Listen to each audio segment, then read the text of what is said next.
It began as a standard traffic stop. Two law enforcement officers, a seasoned veteran feeling overly empowered and a rookie on edge, believed they had apprehended a typical offender on a deserted highway.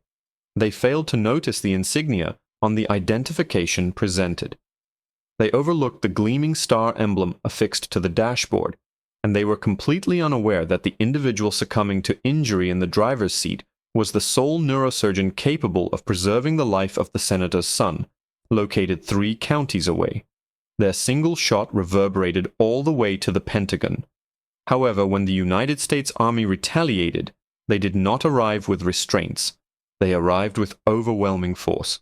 This is the narrative of how 2 misguided officers irrevocably damaged their lives in a fleeting moment, and the swift, non-severe retribution that followed.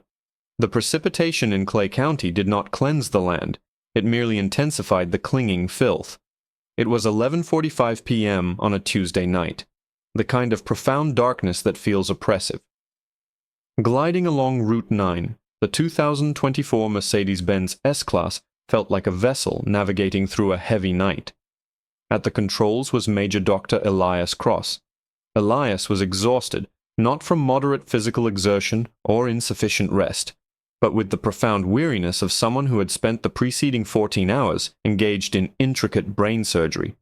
As the chief of neurosurgery at Walter Reed and a veteran of 3 combat deployments, Elias had witnessed more harrowing experiences than any fictional horror creator could conceive. Tonight, however, he was simply a man longing for the comfort of home. He, his wife Sarah, and their golden retriever, Buster. He adjusted his spectacles. Having shed his uniform for a casual gray hoodie and sweatpants, he preferred this anonymity. Within the hospital walls, he was addressed as Major Cross or Doctor. Out here in the hushed solitude of the Georgia night, he desired only to be Elias. Yet in the rearview mirror, the encroaching darkness was abruptly pierced by an onslaught of brilliant LED lights, a pulsating sequence of blue and red. Elias exhaled, the sound amplified within the silent cabin. He checked his speedometer. He was traveling at 58 miles per hour in a 55-mile-per-hour zone, hardly a serious infraction. He signaled his intention to pull over, gently maneuvering the substantial German automobile onto the damp shoulder.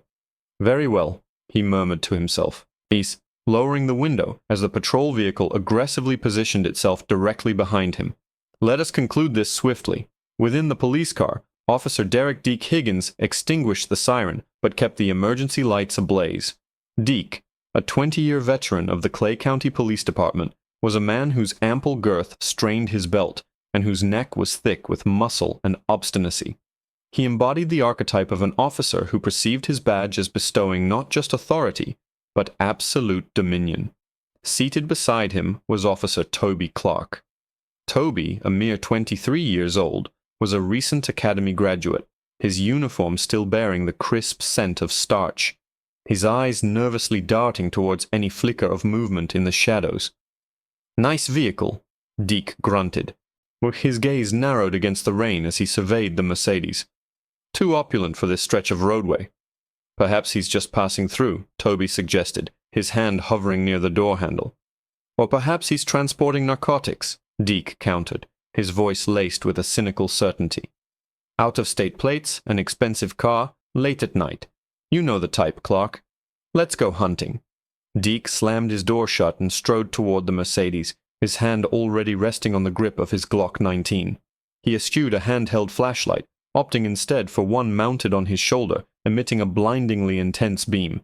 Toby hurried to follow, trailing a few paces behind on the passenger side. Elias observed their approach in his side mirror. He understood the protocol. He illuminated the interior dome light, i.e. a gesture of compliance, and placed both hands at the customary 10 and 2 positions on the steering wheel, fingers spread. Deke reached the driver's window. He offered no greeting. "License and registration, immediately." Elias slowly turned his head, his eyes squinting against the direct beam of light. "Good evening, officer. My license is in my wallet, in my back right pocket.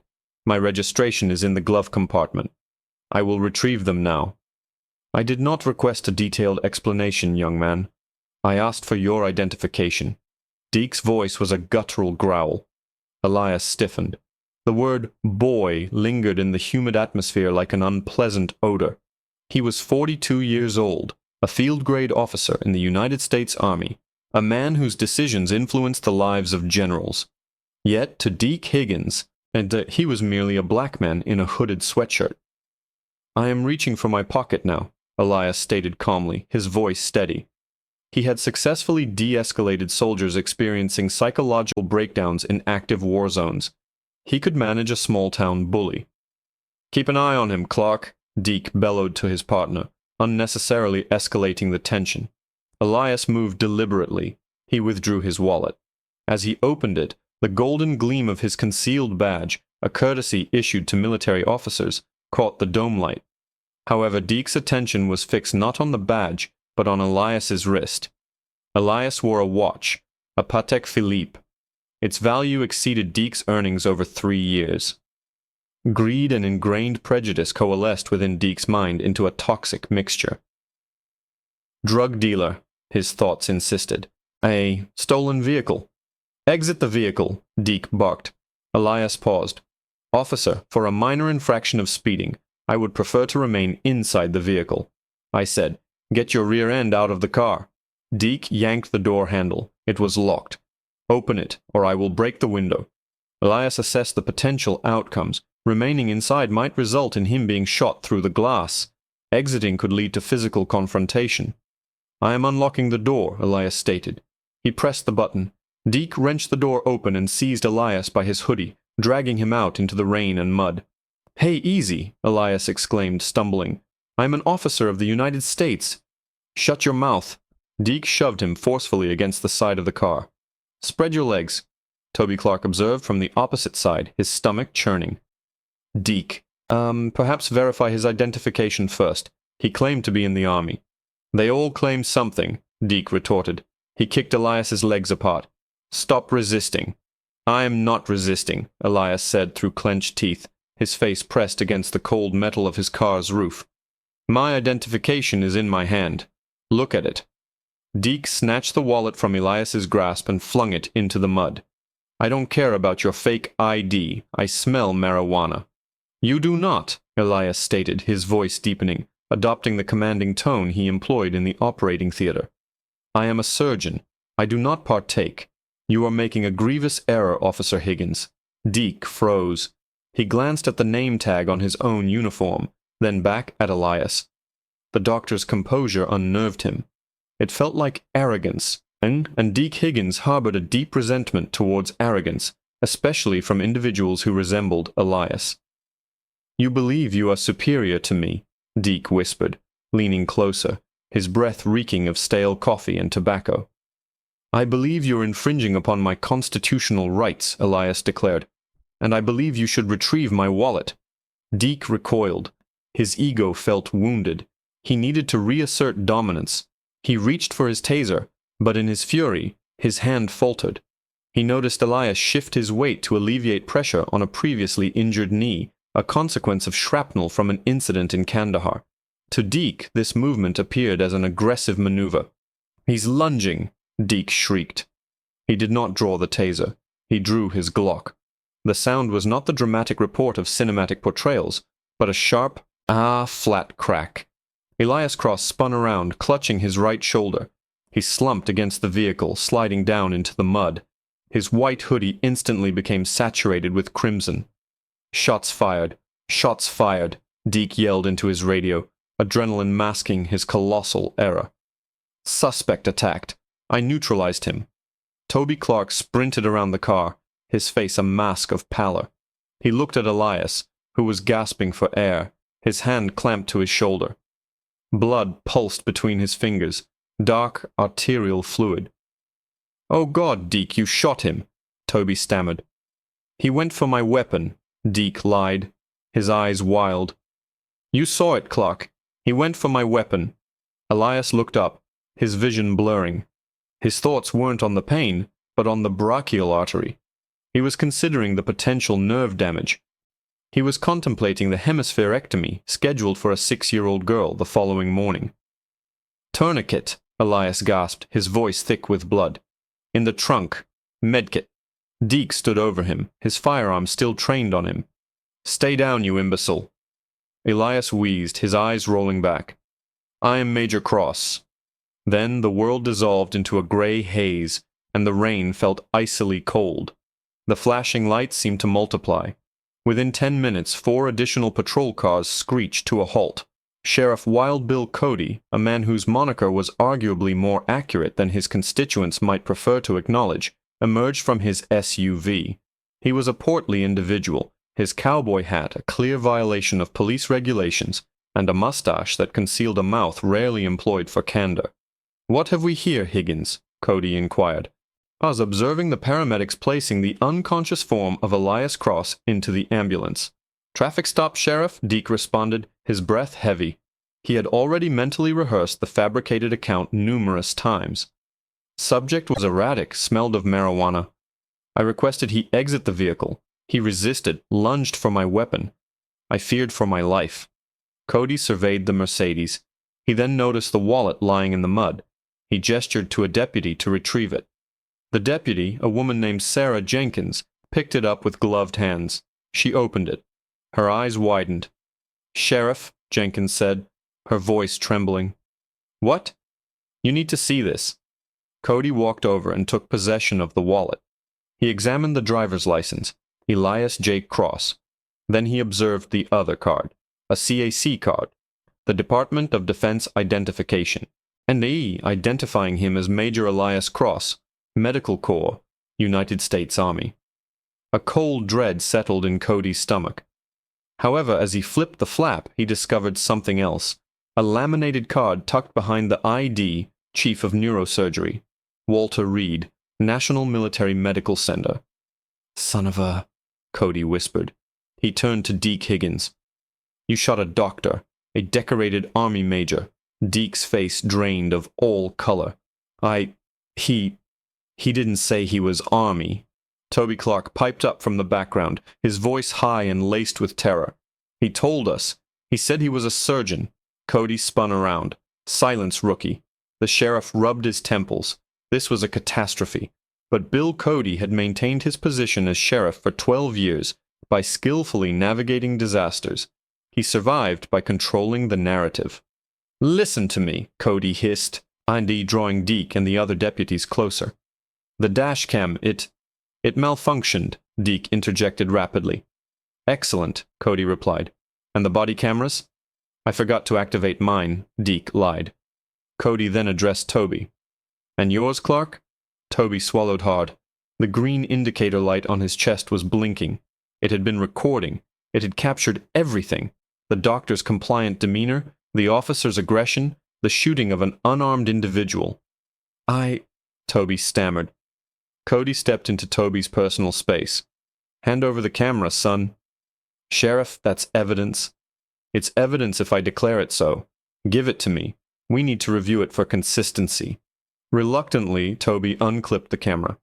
Cody took it and concealed it deep within his pocket. "Here is what transpired," Cody announced to the assembled officers. Agist, the suspect was belligerent. The suspect appeared intoxicated. The suspect reached for a weapon. Officer Higgins acted in self-defense. "We discovered, let me see." Cody scanned the wet ground. He spotted a tire iron near the rear of the deputy's truck. "We found a weapon on his person." "Understood." The deputies nodded. The protective shield of silence was being erected, brick by brick. "What about the individual?" Deke inquired, gesturing towards the departing ambulance. "He is in critical condition," Cody stated. "If he dies, it will be his word against ours. And deceased individuals do not provide testimony. If he survives, well, we will charge him with assault on an officer and resisting arrest before he even regains consciousness. We will bury him in legal documents before he can secure legal counsel." Cody returned to his vehicle. He withdrew his mobile phone. He needed to contact the district attorney, a golf acquaintance named Marcus Reed. No, wait, Marcus. A golf acquaintance named Lawrence Pike. "Larry, it's Bill. We've encountered a situation on Route 9. Yes, I require you to prepare a warrant. Assault on a police officer. Yes, we need to preempt this. The individual is... well, he's military. Yes, I am aware. Just do it." As the police meticulously processed the scene, Towing the Mercedes to an impound lot for a thorough examination, the rain began to wash away the bloodstains on the asphalt. However, it could not erase what was inevitably coming because Sheriff Cody had made a critical miscalculation. No, he had assumed Major Elias Cross was merely a soldier. He was unaware that Elias Cross was the personal physician and close confidant of General Arthur, the Hammer Sterling, the commander of the Joint Special Operations Command, JSOC. And he certainly did not know that Elias's Mercedes was equipped with a cloud-based dash cam system that instantly uploaded footage to a secure server. While Cody was engaged in the destruction of local evidence, a server in Silicon Valley was already processing a video file designated as event_front_audio_2.345.men4. And at Walter Reed Hospital, a pager was vibrating on a bedside table. It belonged to Elias's wife, Sarah, who was also a colonel in the JAG Corps. The sheriff had just initiated a conflict, but he had no comprehension that he was engaging a nuclear power. Sarah Cross awoke to the insistent ringing of her phone. It was not the standard ringtone, it was the distinct, jarring alarm she had configured for emergency hospital notifications. However, upon glancing at the screen, she saw it was not the hospital, but the Clay County Sheriff's Department. "Colonel Cross speaking," she answered, her voice instantly shedding the remnants of sleep. "Ma'am, this is Deputy Jenkins from Clay County. I am calling to inform you that your husband, Elias Cross, has been involved in an incident." "What kind of incident?" Sarah sat up, her heart pounding erratically against her ribs. "He was involved in an altercation during a traffic stop. He has been shot." The world around her seemed to halt. "Is he alive?" "He's undergoing surgery at Clay County Memorial." "But ma'am, you need to be aware." He is currently under arrest. There are deputies at his door. He is being charged with assault on a police officer." Sarah did not scream. She did not weep. A chilling coldness permeated her. Sarah Cross was a JAG officer, an attorney for the Army. She understood the law more profoundly than she understood scripture, and she knew her husband. Elias was the type of man who would stop his vehicle to move turtles off the roadway. Assault a police officer? Unthinkable. "I am en route," Sarah stated, her voice as frigid as liquid nitrogen. "And deputy, if he is restrained to that bed while he is bleeding, may God have mercy on you." She terminated the call and immediately dialed a second number. It rang once. General Sterling. The voice on the other end was a gravelly, steely timbre. "General, it's Sarah. Elias has been shot by police in Georgia. They are alleging he attacked them. They have arrested him." A profound silence ensued on the line, more terrifying than any outburst. General Arthur, the Hammer Sterling, had known Elias since Elias had saved his leg from an IED blast in the Korengal Valley. Elias was the godfather to Sterling's youngest daughter. "Is he stable?" Sterling inquired. "I do not know yet. I am on my way." "Sarah," the general said, his voice low, "do not go alone. I am dispatching a detail, and I am making a phone call." "Who are you calling, sir?" "Everyone." 3 hours later, Sheriff Bill Cody was seated in his office, feeling rather pleased with himself. The local magistrate had authorized the warrant. The press release was finalized. "Heroic officer apprehends violent offender." Then the phone on his desk rang. Sheriff Cody," he answered. "Sheriff, this is the desk sergeant. You have a visitor. Who is it?" "The wife?" "No, sir. It's the FBI and the provost marshal. And, sir, there are Humvees in the parking lot." Cody frowned. "Humvees?" He walked to the window and peered through the blinds, his jaw slackening. 3 black SUVs were parked in the sheriff-only designated spaces. Behind them were 2 military police vehicles. Standing in the lobby, exuding an air of bored menace, were 4 men in suits and 2 individuals in army fatigues. Leading them was a woman in a sharp blazer, clutching a briefcase as if it were a weapon. Sarah Cross. Cody adjusted his belt and walked out.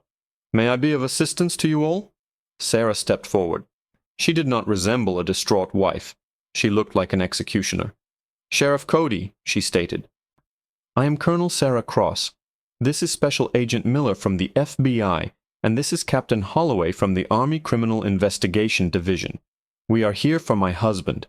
He is in our custody, ma'am." Cody replied, puffing out his chest. State charges. The Army has no jurisdiction here. Actually, Agent Miller interrupted, holding up a document. We have a federal detainer. We have reason to believe Major Cross's civil rights were violated under Title 18, Section 242. The DOJ is assuming immediate control of the investigation. You cannot simply waltz in here, Cody began. Sheriff, Captain Holloway interjected, his voice calm. Major Cross is a high-value asset of the United States Department of Defense. He possesses top-secret clearance. We do not relinquish our assets to local authorities, and particularly when those authorities have shot him.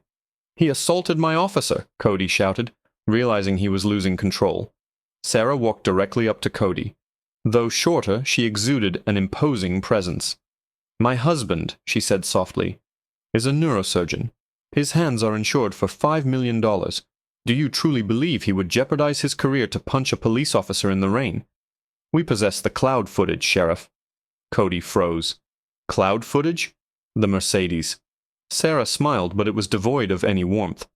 It uploads automatically. We viewed it during our drive over. We witnessed your officer shoot an unarmed man with his hands raised. We observed your rookie panic, and we heard the racial slurs. She leaned closer. And, Sheriff, we have audio of you in the background, instructing your deputy to locate a weapon and bury him in paperwork. The vehicle continued to record audio, even after you towed it. Cody's face turned ashen. Agent Miller, Sarah said, stepping back. Please arrest this man for obstruction of justice, conspiracy, and attempted murder. With pleasure, Miller responded, producing federal handcuffs. The apprehension of Sheriff Bill Cody and Officer Deke Higgins was not merely local news. It became a national conflagration. The dashcam footage was leaked. It exploded across Twitter, then CNN, and subsequently everywhere. The video was irrefutable. The doctor's calm compliance, Higgins's aggression, the slur, the shot, and the frantic, clumsy attempt to cover it up. However, the true revelation was not the arrest itself. It was the Army's response. And typically, institutions maintain a low profile, allowing the legal system to handle such matters. But General Sterling was not an institution. He was an unstoppable force. He convened a press conference at the Pentagon. Major Elias Cross represents the very best of this nation, Sterling declared to a throng of reporters. He has saved more American lives than I can possibly enumerate. To witness him gunned down by those sworn to protect us is not merely a crime. It is a profound betrayal of the oath every individual in uniform takes. He paused, his gaze fixed directly on the camera. The United States Army takes care of its own. We will be conducting a separate investigation into the systemic corruption within the Clay County Police Department. Should we ascertain that military equipment, surplus gear, weaponry, or vehicles were utilized in the commission of these civil rights violations, we will be recalling every single asset immediately. That statement was the decisive blow. Clay County's police force relied heavily on the 1033 program, which provided surplus military equipment to local law enforcement. Their rifles, their armored truck, even their night vision gear, all were on loan from the federal government. Within 48 hours, Army logistics trucks began arriving in Clay County. They were not bringing aid, they were the repo men. Deputies watched in humiliation as soldiers systematically dismantled the department. They confiscated the MRAP armored vehicle. They seized the M4 rifles. They collected the tactical vests. They left the deputies with nothing more than their standard-issue sidearms and an overwhelming mountain of administrative paperwork. Meanwhile, in the hospital, Elias finally regained consciousness. The first sight that greeted him was Sarah.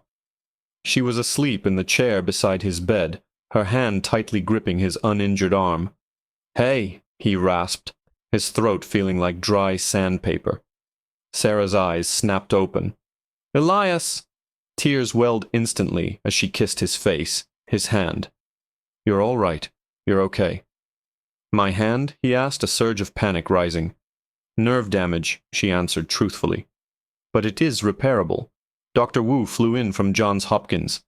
He performed the operation himself. He indicated that with dedicated rehabilitation, Elias would be performing surgeries again within 6 months." Elias took a deep, shaky breath.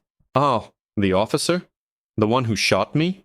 Sarah confirmed, a hint of dark satisfaction in her voice that he was in federal custody and denied bail, as was the sheriff. "Good," Elias murmured, a flicker of relief. But the struggle was far from over. Deke Higgins was not going to concede defeat easily. He had secured the services of a highly reputable defense attorney, a man named Leonard King, notorious for his skill in absolving law enforcement officers by shifting blame onto the victim. The following day, King appeared on television, proclaiming, "Officer Higgins is a hero. The video evidence is deceptive." Dr. Cross made a sudden movement. "My client had a fraction of a second to make a decision. We will demonstrate that Dr. Cross initiated the confrontation." They intended to tarnish Elias's reputation, unearthing every minor infraction, and every past outburst, every dark corner of his history. From his hospital bed, Elias watched the news report, then turned to Sarah. "They're looking for a fight," he stated, his voice gaining strength. Sarah responded, "They have no idea." She then revealed that General Sterling had authorized the release of Elias's complete, unredacted service record, intending to expose the full extent of Deke Higgins's attempted murder. The public would learn not only about the exceptional surgeon, but also about the soldier who had performed life-saving brain surgery in a field hospital under enemy fire to save a child. The soldier awarded the Silver Star not for combat prowess, but for using his own body to shield a patient. The cosmic balance was not yet settled. It was merely gathering momentum. The federal courthouse in Atlanta was a focal point, and with a throng of people gathered outside. On one side, proponents of law and order held signs endorsing Deke Higgins. On the other, a silent contingent of veterans, medical professionals, and civil rights advocates stood, many in military uniforms or scrubs. Inside, the atmosphere was thick with tension. Leonard King, Deke's defense counsel, a man whose presence exuded an aura of polished authority, moved with the calculated grace of a predator. He understood that denying the shooting was impossible. His strategy was to convince the jury that Deke Higgins, a 20-year veteran, had acted out of justifiable fear during a split-second decision. To achieve this, he needed to portray Major Elias Cross as the aggressor. King paced before the assembled jurors. "Ladies and gentlemen," he began, his voice smooth and persuasive, "we are not here to evaluate Dr. Cross's surgical skills. Our task is to ascertain what transpired in that dark, rain-swept moment. My client, Officer Higgins, observed a large individual, refusing to comply with a lawful order to halt, reaching into a dark vehicle. You will hear evidence suggesting Dr. Cross suffers from post-traumatic stress disorder. You will learn of his history of aggressive responses in high-pressure situations. We contend that on that night, the soldier emerged, not the doctor, and my client reacted to a perceived threat." Elias sat at the plaintiff's table, his arms still bandaged. He maintained a composed demeanor, his expression unreadable. Beside him was Elena Vance, the assistant United States attorney. "Wait, no," Elena began. Veronica Sharp, a keen prosecutor, leaned in. Do not react," Sharp advised in a low tone. "He wants to provoke you. Deny him that satisfaction." Elias whispered back, "I'm not angry. I'm making a diagnosis. He's desperate." When Elias took the witness stand, a hush fell over the courtroom. King immediately launched his cross-examination. "Dr. Cross," King inquired, leaning on the podium, "is it true that in the year 2018, while deployed in Afghanistan, you struck a superior officer?" Sharp rose. "Objection." "Revance? It pertains to his temperament, Your Honor," King argued. "If he struck a colonel, why wouldn't he assault a deputy?" Judge Calloway, a man of no-nonsense demeanor, adjusted his glasses. "I'll permit it. Answer the question, Major." Elias steadied the microphone with his uninjured hand. "Yes, I struck a colonel." A collective gasp rippled through the gallery. Deke Higgins allowed himself a smug smile from the defense table. "And the reason?" King pressed, sensing an advantage. "Did you strike him?" "He was intoxicated," Elias stated calmly, "and he was attempting to operate on a wounded soldier using unsterilized instruments. I removed him from the surgical area to preserve the patient's life. I was not court-martialed. I received commendations." King, though momentarily phased, quickly recovered. "Commended or not, you resorted to violence. just as you allegedly attempted to use violence against Officer Higgins. Elias's voice hardened. Mr. King, I have taken lives in combat. I have saved lives in combat. I understand the distinction between a genuine threat and a traffic stop. Officer Higgins was not afraid of me. He was afraid of his own incompetence. Objection! King shouted, but the damage was already inflicted. Elias was not playing the role of a victim. He was asserting his authority. The prosecution then called General Arthur Sterling to the stand. Sterling appeared in his Class A uniform, adorned with a multitude of service ribbons. His presence commanded immediate respect. The bailiff instinctively straightened. General, Sharp inquired, would you please read this excerpt from Major Cross's service record? It was declassified this morning. Sterling donned his reading glasses. Date, November 12th, 2019. Location, Kandahar Province. Major Cross's convoy was ambushed. During the engagement, a local insurgent charged Major Cross with a bladed weapon. Major Cross, despite being armed with a handgun, did not discharge his weapon. He disarmed the assailant using hand-to-hand combat techniques upon recognizing the attacker was a youth, no older than 15 years of age. He subsequently provided medical treatment to the boy's injuries while under ongoing fire. Sterling removed his glasses and addressed Deke Higgins. Major Cross declined to fire upon a teenager attempting to kill him with a knife in a war zone, Sterling declared, his voice resonating. The assertion that he would assault a police officer over a minor infraction is not merely false, it is a tactical absurdity. Deke Higgins visibly sank lower in his seat. The narrative of the scary black man was disintegrating. They were not confronting a thug, but a paragon of virtue capable of lethal force, who consistently chose restraint. Yet, Leonard King still held one final tactic, to prove the furtive movement. He needed to establish that Deke had perceived a weapon. We have the dashcam footage, King argued, but it is obscured by darkness and rain. We require testimony from the only other individual present. We call Officer Toby Clark. The witness stand is the loneliest place on earth, especially for a 23-year-old rookie cop facing a choice between his career and his conscience. Officer Toby Clark approached the stand, his demeanor suggesting a man walking to his execution. He had visibly deteriorated since the night of the shooting, having lost 20 pounds. His suit, purchased off the rack, hung loosely on his frame. He averted his gaze from the jury box, the gallery, and most terrifyingly, from Deke Higgins, whose gaze from the defense table promised retribution. The courtroom was a crucible of tension, the air conditioning struggling against the heat generated by 300 occupants. The silence was profound, punctuated only by the scratching of reporters' pens and the low hum of the overhead lights. Leonard King, Deke's high-priced attorney, buttoned his jacket and moved toward the witness stand, projecting an air of assured victory. He recognized Toby as the vulnerable point, the terrified rookie.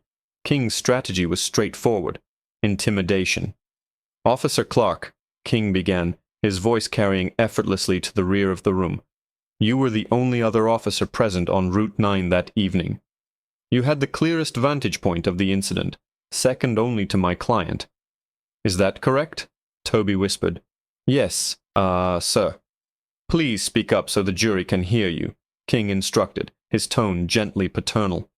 Yes, sir, Toby repeated, his voice trembling.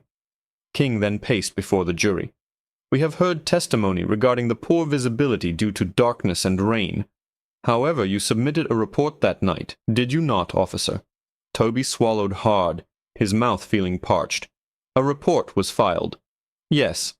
King picked up a document, waving it like a banner. And that report states that the suspect, Major Cross, made a sudden, furtive movement toward his waistband. It further states that you and Officer Higgins feared for your lives. Is that accurate? Toby gripped the arms of the chair, glancing at Deke. Deke offered a minuscule nod. Stick to the story, kid. Protect the badge. The report says that, Toby evaded. I did not ask what the report says. Oh, officer, King snapped, shedding his amiable facade. I asked what you observed. Did Major Cross lunge? Toby looked beyond King, his gaze finding Elias Cross at the plaintiff's table. Elias wasn't scowling or tearful. He simply watched Toby with a calm, penetrating curiosity. The look of a man who had faced far greater hardships than this courtroom. It was a look of profound pity. "Officer Clark," King pressed, leaning in, invading Toby's personal space. "Did he lunge? Did he reach for a weapon? Did my client save your life that night?" The pressure was palpable. Toby felt sweat trickle down his back. If he answered yes, Deke would walk. If he answered yes, the Brotherhood would protect him. If he answered no, he would be ostracized. Then, Toby recalled the distinct sound, the wet, slapping sound of Elias's body hitting the ground. He remembered the blood mingling with the rain, and Deke's nervous, almost manic laughter before the ambulance arrived. "No," Toby said. The word, though soft, struck like an explosive. Leonard King froze. "Excuse me?" "No," Toby repeated, his voice growing louder, tears welling in his eyes. He did not lunge. He did not reach for a weapon. He was adjusting his stance because his leg was injured. His hands were open. I saw his palms. They were empty. A wave of shock rippled through the gallery. Deke Higgins slammed his fist on the table. "He's lying!" Deke shouted before his attorney silenced him. King's face flushed crimson. He had lost control of the narrative. He launched an aggressive counterattack. "Officer Clark, you signed a sworn affidavit stating he attacked. Are you admitting to perjury? Are you admitting you falsified your official report?" "I didn't write that report," Toby yelled, standing abruptly, his chair scraping violently against the floor. "Sheriff Cody wrote it. He typed it up while I was in the restroom, vomiting because I had just witnessed my partner shoot an innocent man. He told me if I didn't sign it, he'd pin the entire incident on me." "Objection," King bellowed, badgering the witness. "Hearsay." "It's not hearsay," Toby retorted, his hands trembling as he reached into his jacket pocket. "Because I knew you'd do this. I knew you'd try to bury the truth." He produced a small silver USB drive. "Sheriff Cody confiscated my body camera immediately," Toby stated, addressing the judge directly, his voice charged with adrenaline. "He wiped the department servers. He destroyed the physical SD card." "Ah, but he's old. He doesn't understand how the new cameras function." Toby held the drive aloft. "The new Axon models have a buffer," Toby explained, the room falling into absolute silence. "They record the 30 seconds prior to activation, and they have a Bluetooth sync. I did not give Cody the footage. I synced it to my personal laptop in the patrol car before we even returned to the station." Veronica Sharp, the prosecutor, rose instantly, her eyes wide with anticipation. "Your Honor, the prosecution moves to admit this evidence immediately." "This is an ambush," King protested. "I'll allow it," Judge Calloway declared, his voice cutting through the clamor. "Bailiff, take the drive." The ensuing 5 minutes felt like an eternity as the technical team set up the projector. Deke Higgins looked spectral, comprehending the contents of the drive. He began whispering frantically to King, who pulled away, realizing he had been deceived by his own client. The screen flickered to life, displaying footage from the passenger side of the patrol car. It showed the rain, the Mercedes, and Elias Cross illuminated by the headlights. The courtroom watched in stunned silence. The video, in high definition, clearly depicted Elias standing with his hands raised, palms open, engaged in calm conversation. Then he shifted his weight, and a sharp sound, a pop. Elias fell. But the video continued. The audio, crisp and clear, played through the courtroom speakers. "Shots fired. Suspect down." Deke's voice, panicked, then silence for 3 seconds. Then Deke's voice again, lower, breathless, a note of panic creeping in. Oh God, I messed up. There's no gun." Followed by the chilling command that sealed his fate. "Clark, get over here. Listen to me. He went for my piece, you hear me? He went for my piece. You tell them that, or I swear to God I will bury you in this mud right next to him." The video cut to black. The silence that followed was absolute, akin to that of a grave. Every juror's gaze was fixed on Deke Higgins. They no longer saw a police officer, but a criminal attempting to frame a dying man to conceal his own gross incompetence. Toby Clark slumped back into the witness chair, burying his face in his hands, sobbing quietly. He had just irrevocably ended his career as a police officer. As he looked up through his tears, he met Elias Cross's gaze. Elias nodded slowly, deliberately, a gesture of profound respect. The impenetrable blue wall of silence had not merely cracked, It had been obliterated by the unvarnished truth. In the ensuing devastation, justice finally found room to breathe. The jury deliberated for precisely 1 hour and 45 minutes. In a federal trial involving complex civil rights statutes and attempted murder, such a swift deliberation sends a powerful message, indicating an absence of debate and doubt, and overwhelming evidence that left no room for argument. When the bailiff announced the jury's verdict, the courtroom seemed to hold its breath. The gallery, filled with military officials, civil rights leaders, and intrigued citizens, fell into a suffocating silence. Deke Higgins rose, smoothing his tie, his hands betraying a slight tremor. For the past 6 months he had cultivated a narrative of victimhood, portraying himself as the target of a liberal media and a woke military. He looked to his attorney, Leonard King, for reassurance, but King offered none, already mentally disengaging from the unfolding disaster. Sheriff Bill Cody sat nearby, his shirt drenched in sweat, his gaze fixed on the floor, the burden of his own corruption finally weighing him down. "Will the defendant please rise?" Judge Calloway commanded.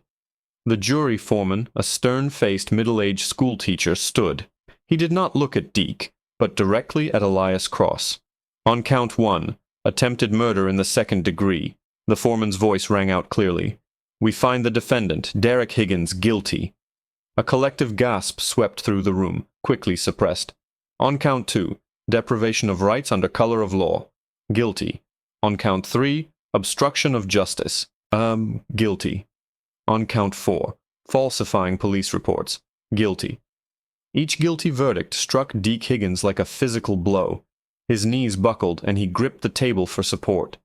The arrogance that had fueled him on that rain-soaked highway, the sneer he had directed at Elias as he lay bleeding in the mud, all evaporated, revealing a terrified, diminutive man. The foreman then turned his attention to the co-defendant charged with conspiracy to obstruct justice and witness tampering. "We find the defendant, Sheriff William Cody, guilty." Sarah Cross exhaled a breath she felt she had been holding since the night of the shooting, squeezing Elias's hand so tightly her knuckles turned white. Elias did not smile or cheer. He simply closed his eyes and offered a single, silent nod, a solemn acknowledgement that the universe had finally restored balance. The proceedings were not yet concluded. The sentencing hearing, held 3 days later, was where the true measure of karma would be applied. Judge Calloway was known for his strictness, particularly in cases involving breaches of public trust. Before imposing sentences, he allowed for victim impact statements. Sarah Cross was the first to speak, not as a colonel or a lawyer, but as a wife.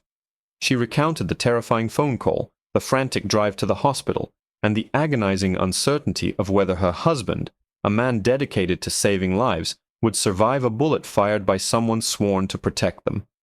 Elias then stood. He walked to the podium, his gait steady, his arm no longer in a sling but still exhibiting stiffness. He looked directly at Deke Higgins, who could not meet his gaze. "Mr. Higgins," Elias said, his voice quiet yet filling the room, "you saw a black man in a hoodie and deemed me a threat. You saw a watch you couldn't afford and declared me a criminal. You did not shoot me out of fear for your life. You shot me out of fear of your own insignificance. You sought to feel powerful.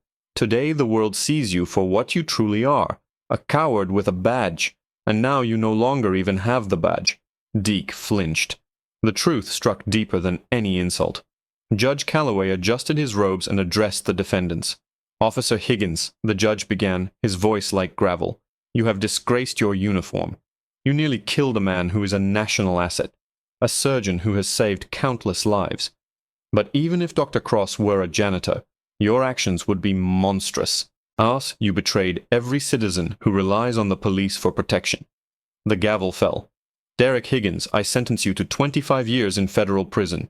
Given the high-profile nature of your crime and your former status as a law enforcement officer, you will be remanded to a maximum security facility for your own protection. You will not be eligible for parole." The judge then turned to Sheriff Cody. "Sheriff Cody," he continued, addressing the visibly sweating politician, "you cultivated a culture of corruption. You attempted to conceal the truth to save yourself. I sentence you to 15 years. As the marshals moved to handcuff Deke Higgins, the former officer began to sob, a pathetic, heaving sound. "I have children," he wailed. "I have a life." "You had a life," Sarah Cross whispered from the gallery. "Hey, you threw it away." The karmic blow to Deke Higgins was more potent than the sentence itself. He was not assigned to a minimum security facility. The Bureau of Prisons designated him for ADX Florence in Colorado, the infamous Alcatraz of the Rockies. Due to his former profession, he could not be placed in general population. Other inmates would have killed him within an hour. This necessitated protective custody, which in ADX translated to extreme isolation. Deke Higgins, a man who thrived on dominance, who relished the boisterous camaraderie of the locker room and the power trip of the patrol car, was confined to a 7 by 12-foot concrete cell. His furnishings consisted of a concrete slab for a bed, a steel toilet, and a narrow slit of a window offering a view of nothing but a brick wall. He spent 23 hours a day in that box. No phone calls, no interactions, only the sound of his own breathing and the crushing weight of time. The power he had abused was gone. The voice he had used to intimidate suspects was silenced. He was no longer Officer Higgins. He was inmate Hash, 84,920, destined to languish there, forgotten by the world he had sought to dominate until he was an old man. Meanwhile, back in Georgia, Sheriff Bill Cody's reign of corruption was systematically dismantled. The Department of Justice dissolved the Clay County Sheriff's Office. The Army repossessed all equipment, from armored vehicles to rifles and night vision gear. Deputies who had passively stood by were terminated and blacklisted from law enforcement. The entire department was rebuilt from the ground up under state oversight. The corruption cauterized. For Elias, the courtroom victory was gratifying, but the triumph in the operating room was the one that truly mattered. 6 months following the trial, Elias stood in the scrub room at Walter Reed. His gaze was fixed on his own hands. The prominent, jagged purple line etched across his right forearm served as a constant memento of the extensive procedure to mend his brachial artery. The subsequent rehabilitation had been an ordeal of immense suffering. There were days when his fingers refused to flex, and others when the nerve pain felt like searing flames. In moments of sheer desperation, he had hurled coffee mugs across the kitchen. He had come perilously close to relinquishing his commission, but Sarah had steadfastly refused to permit it. General Sterling had also intervened. "You are a healer." Elias," Sterling had declared during one particularly bleak period. "The enemy could not strip that from you in Kandahar, and a corrupt officer will not steal it from you here in Georgia." Now Elias deliberately flexed his right hand. Open, closed, open, closed. There was no detectable tremor. He then proceeded into the operating theater. His patient was a 19-year-old Marine whose life hung precariously due to shrapnel lodged near his brainstem. It was a surgical undertaking that only a select few individuals globally possessed the expertise to perform. "Dr. Cross, we are ready," announced the anesthesiologist. Elias inhaled deeply, then stepped forward to the surgical table. He extended his hand. Scalpel. The cool, metallic instrument felt utterly familiar in his grasp. He consciously pushed aside any thoughts of D. Higgins, of the relentless rain, or the clinging mud. His focus was entirely on the intricate anatomy, the delicate vessel, and the precious life entrusted to his care. He executed the initial incision. It was flawless. 5 hours later, Elias emerged from the operating room. The procedure had been a complete success. The young Marine would regain his ability to walk. Elias removed his surgical cap, leaning against the wall, a wave of profound exhaustion washing over him. Yet it was a welcome fatigue, the kind born of purpose, not from enduring trauma. As he made his way towards the exit, he noticed a soldier standing at attention in the corridor. The soldier was positioned in parade rest. His dress, blues immaculate. It took Elias a brief moment to recognize him. The once nervous, stooped recruit was gone, replaced by a man with broad shoulders and clear, steady eyes. "Private First-Class Clark," Elias acknowledged, a gentle smile gracing his lips. Toby Clark snapped to attention and offered a sharp salute. "Major Cross." Elias returned the salute. "At ease, Clark. What are you doing here?" "I'm shipping out tomorrow, sir," Toby replied. Germany, 2nd Cavalry Regiment. I wanted to see you before I left." Toby paused, his gaze drifting down to his polished boots. "I know I can't undo what happened that night. I know I was a coward initially, but you gave me a second chance. The letter you wrote to the recruiter, they wouldn't have accepted me without it." Elias walked closer and placed his right hand, the one that had been so severely injured, on Toby's shoulder. "You weren't a coward when it truly mattered." Toby," Elias stated firmly. "You broke through the blue wall. You sacrificed your own future to uphold the truth. That requires more bravery than carrying a weapon. You've earned that uniform." Toby looked up, his eyes glistening. "Thank you, sir. I won't let you down." "I know you won't," Elias assured him. "Now go. Do good work." Toby nodded, turned, and strode down the corridor, his gait imbued with a sense of purpose that D. Higgins had never comprehended. He was no longer a law enforcement officer seeking confrontation, but a soldier committed to safeguarding others. The evening air outside the hospital was bracingly crisp. It was autumn, and the leaves were transforming into hues of gold and crimson, rustling under Elias's boots as he approached the parking lot. Sarah was waiting for him, and leaning casually against the hood of a new vehicle. This time, it wasn't a Mercedes, but a robust American SUV. Buster, their golden retriever, had his head out the back window, his tail thumping a steady rhythm against the upholstery. Elias paused for a moment, gazing up at the sky. He contemplated the sheer caprice of existence, how a slight deviation in direction, a simple left instead of a right turn, could lead to a treacherous, rain-slicked highway, how a fleeting moment of animosity could shatter a life, and conversely, how a single act of integrity could salvage one. He looked down at his hand, the very hand that D. Higgins had sought to irrevocably damage, the hand that had just saved a young Marine. It seemed karma had not only exacted retribution on the wicked, but had also refined the righteous. The very fire intended to consume him had instead forged him into something far more formidable. "Are you all right?" Sarah called out, opening the driver's door. Elias offered a smile, one that reached deep into his core. "Yes," he replied, walking towards her. "I'm ready to go home." He settled into the car. He kissed his wife. He gave Buster a reassuring pat. As they pulled away from the hospital, the pulsating red and blue lights of a passing ambulance flickered in the rearview mirror. But this time, Elias did not flinch. He did not look back. His gaze remained fixed on the road ahead, his vehicle gliding smoothly into the tranquil embrace of the night. And so, the hubris of two corrupt officers encountered the unyielding solidarity of the United States Army Brotherhood. D. Higgins had erroneously believed he was pursuing a victim, only to find himself confronting a wolf in sheep's clothing. He learned a harsh lesson. The badge is a symbol of protection, not a weapon of aggression, and when wielded against the innocent, justice invariably retaliates with amplified force.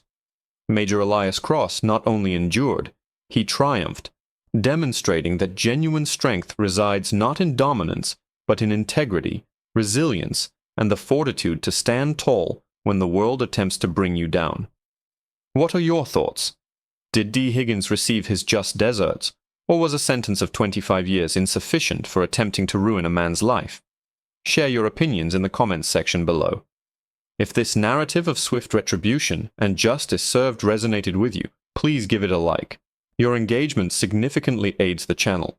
Remember to subscribe and activate the notification bell so you never miss a new story. Share this video with anyone who needs a reminder that sometimes the good guys truly prevail. Thank you for watching, and I look forward to seeing you in the next installment.